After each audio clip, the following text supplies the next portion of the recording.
Hey Eagle fans, it's EaglefanKarl, and I just wanted to do a quick video on my thoughts of the news that came out tonight that the Eagles have fired Chip Kelly.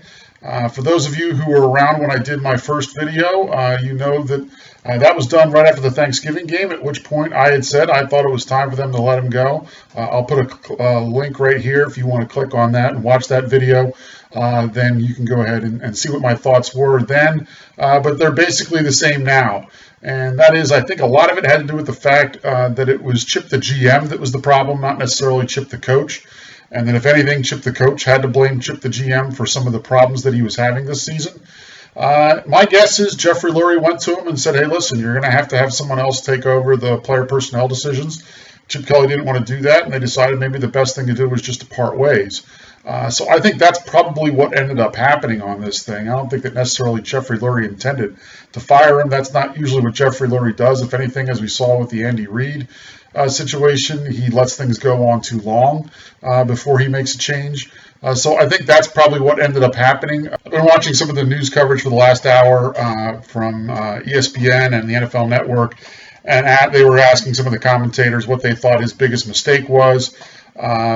Most of them were saying one of two things, either the fact that he never got the quarterback that really fit his system or the changes that he made at running back. Frankly, I disagree with both of them. I think the biggest problem that Chip Kelly had in terms of his tenure with the Eagles is never doing anything really to address the offensive line. His very first draft pick, ironically, was Lane Johnson, a right tackle.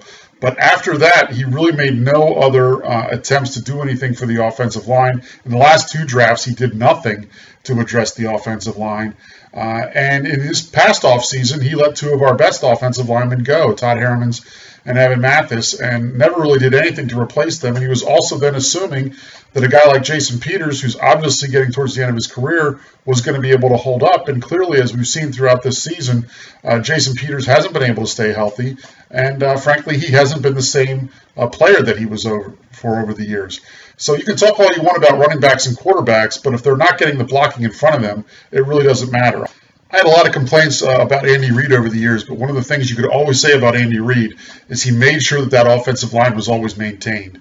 He was always making sure they were getting new guys in the draft, even if they were in later rounds, so that he would have someone in the background that if they lost a guy to free agency or injury or just retirement, there was always someone there that was going to be able to replenish what they had replaced so that they wouldn't miss a beat on that offensive line. So where do we go from here? Well, there's two real big decisions that have got to be made over the next couple months. Obviously, who our head coach is going to be, but also Sam Bradford's contract is up at the end of this season, so who is our quarterback as well? And those decisions may go hand in hand, as deciding on what coach you want may have a big decision on what quarterback you have going forward and what kind of quarterback the new coach wants to build his team around. So it's something obviously we'll be taking a look at. I'll be providing my thoughts over the next couple months as we see what happens with the coaching candidacies and the like. I know one of the things that I had asked after last night's Monday night game between the Broncos and the Bengals, I put a Twitter poll out there and asked, there's three quarterbacks that technically are free agents at the end of the season. Whether they'll all hit the market still remains to be seen. But those are Sam Bradford, Brock Osweiler, and Kirk Cousins. So I asked the question, if you had your choice of any of those three, which one would you choose? And overwhelmingly, most people were voting for Sam Bradford. So I'll go ahead and add a link in the description below to that poll. So if you want to go ahead and give your thoughts on that, by all means, please do. You can also leave a comment below as well to let me know what you think in terms of which of those three quarterbacks you would take.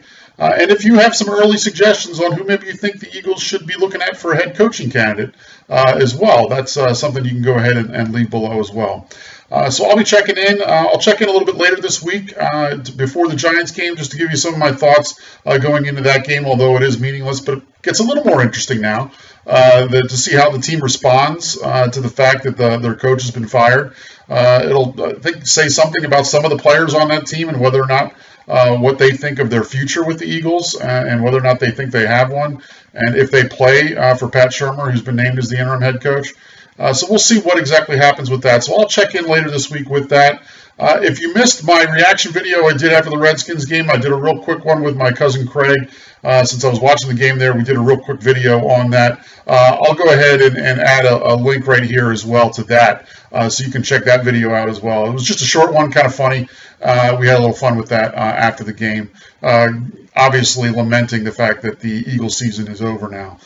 So like I said, I'll go ahead and check in later. And even though we don't have a coach, we're still going to continue to move forward. And as always, fly, Eagles, fly.